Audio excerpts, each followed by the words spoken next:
ఇప్పుడు ఒక జాతక చక్రం, మీ జాతక చక్రం, మీ నక్షత్రం చూసుకుంటే మీ జీవితం ఆ గ్రహస్థితుల ప్రకారం జరిగింది అనుకుంటున్నారా? అవును, జరిగింది. ఏ నక్షత్రం ఇది? నాది శ్రవణ నక్షత్రం. ఉమ్, లవ్ మ్యారేజ్ అని చెప్పడానికి సూత్రం ఉంది. ఏంటది? ఏమిటి అని అంటే, బుధుడు కేతువు ఒకరినొకరు చూసుకుంటున్నట్లయితే, సప్తమ దృష్టితో కానీ కలిసి ఉన్నా కానీ కలిసి ఉన్నా కానీ వారికి తప్పకుండా వారి లైఫ్లో లవ్ అఫైర్ ఉంటుంది. ఉంటుంది, పెళ్ళి అయినా కాకపోయినా. పెళ్ళి ఎలా అవుతుంది అని చెప్పడానికి వేరే సూత్రం ఉంది. రెండో ఇల్లు కుటుంబం, ఉమ్, రెండో ఇంటితో సంబంధం ఉండాలి. ఓకే. ఐదో ఇల్లు లవ్ అండ్ అఫెక్షన్, ఉహుం, edition to the family second house. Okay. తర్వాత ఆపోజిట్ పర్సన్స్ ఫ్యామిలీతో కూడా మనకి సంబంధం ఉండాలిగా. అవును. అంటే అది 8వ ఇల్లు.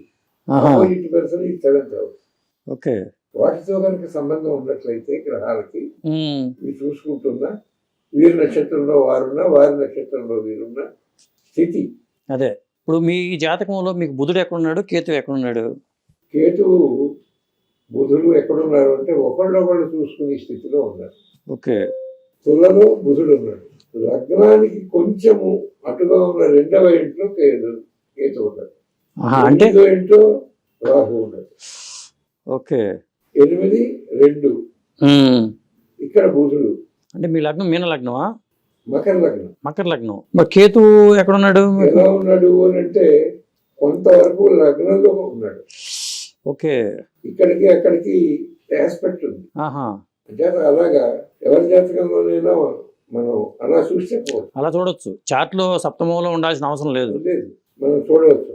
ఓకే. చాలా మంది వస్తుంటారు కదా, నేను ఎవరినో ఇష్టపడ్డాను, ఉమ్, ఎంతో వివాహం అవుతుందా అని అమ్మాయిలు అడుగుతారు, అబ్బాయిలు అడుగుతారు.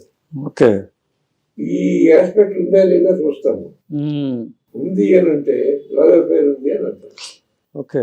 ఎవరో అమెరికా నుంచి ఒక ఆవిడ ఫోన్ చేశారు. ఫోన్ చేసి ఇలాగ మా అబ్బాయి ఆర్ట్ స్పెషలిస్ట్, ఎవరో అమ్మాయిని ఇష్టపడుతున్నాడు, మేము వైదికులము, వాళ్ళు నియోగులు, నాకు ఇష్టం లేదు, ఉమ్, ఎలాగా అని అడిగితే, అమ్మ అలా కాదు, వాళ్ళిద్దరికీ మ్యారేజ్ అవుతుంది, మీకు ఇష్టం లేకపోయినా అవుతుంది, మీ జాతకం కూడా నాకు ఇవ్వండి అని నేను ఆవిడ డేట్ ఆఫ్ బర్త్ అడిగి వేశాను. వేసి ఆవిడకి ఫస్ట్ చెప్పింది ఏంటంటే, మీ లైఫ్లో ఒక లవ్ అఫైర్ ఉంది, అవునా కదా? మీరు చెప్పింది నిజమేనండి, నేను ఉందే లవ్ అఫైర్, కానీ వారితో మ్యారేజ్ కాలేదు, మేము వద్దనుకున్నాం, పెద్దలు ఇష్టపడలేదు అని ఆవిడ చెప్పింది. అప్పుడు మీకు జ్యోతిషం బాగా వస్తుందని నాకు అర్థమైంది అని ఆవిడ నన్ను అన్నారు. ఇక్కడికి వచ్చారు పాపం. ఆవిడ అట్లాగా వచ్చినప్పుడు ఇక్కడికి వచ్చారు, ఇక్కడ పని. అట్లాగా అయితే నేను వాళ్ళ జాతకం గురించి కూడా చెప్పాను. ఏమని చెప్పాను, వారు కలుస్తారు, వాళ్ళకి మ్యారేజ్ అవుతుంది, మీకు ఇష్టం ఉంటుంది, కానీ మీ వారికి ఇష్టం ఉంటుంది, వాళ్ళకి మ్యారేజ్ అయింది అనేసి ఇదే మోడల్. ఓకే. మేడం గారు మీ నక్షత్రం ఏంటండి? చిత్త. చిత్త. కన్య. ఓకే, కన్య. చంద్రలగ్నం. జన్మలగ్నం మేషం. ఓకే. మాసూచ మకరంలో. ఈయన శ్రవణ నక్షత్రం. ఎప్పుడైనా అనుకున్నారా మీకు ఎన్ని పాయింట్లు వచ్చినాయి మీకు అసలు జాతకాలు చూసుకుంటే? ఇప్పుడు చూసుకుంటే ఇప్పటికీ చూడలేదు అసలు. ఇప్పుడు ఇద్దరికి అష్టాలు వచ్చి చూసా కానీ సప్తమంలో గురువు శుక్రుడు ఉన్నారు. గురు దృష్టి వెరీ గుడ్ దృష్టి. సాధారణంగా కారక భావనాశయ సూత్రంలో సప్తమంలో వివాహకారక శుక్రుడు ఉండకూడదు అంటారు. అందరిలోనూ పనిచేయడం లేదు, మన వాళ్ళు అన్నాం అన్నప్పటికీ. మాది చూడండి, వారి నక్షత్రం నుంచి నా నక్షత్రం 9 అయింది, పరమమిత్ర సార్. అవును. 5, 3, 7 కావు, అంటే అక్కడ నక్షత్రము బాగుంది. అది నేను ఎప్పుడో చూశాను తర్వాత. ఓకే. చూడవలసిన అవును అనుకోలేదు అలా. ఇంకోటి ఏంటంటే, కొన్ని సందర్భాలలో మనం పొంతం చేయక్కర్లే.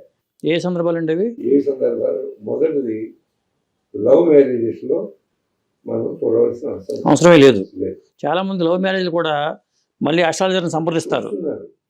కానీ నేను చెప్తాను వాళ్ళకి, ఎందుకు, మీలో ఉండే చెడుని కూడా నేను లైక్ చేశాను, మీలో ఉండే మంచిని లైక్ చేశాను, కనుక అవసరం లేదు. ఓకే, ఇది మంచి పాయింట్, చాలా మంది ప్రేమికులకి పనికొచ్చే పాయింట్. ఇంకా రెండో విషయం, ఎవరో మహానుభావుడి దగ్గరికి వెళ్ళాము, ఏ సత్యసాయిబాబా గారి దర్శనమో చేస్తారు, మా వాళ్ళకి పెళ్ళికి కావడం లేదండి, ఆయన ఆశీర్వదిస్తారు, సిద్ధపురుషుడు. వారు ఏమనుకుంటే అది అవుతాయి.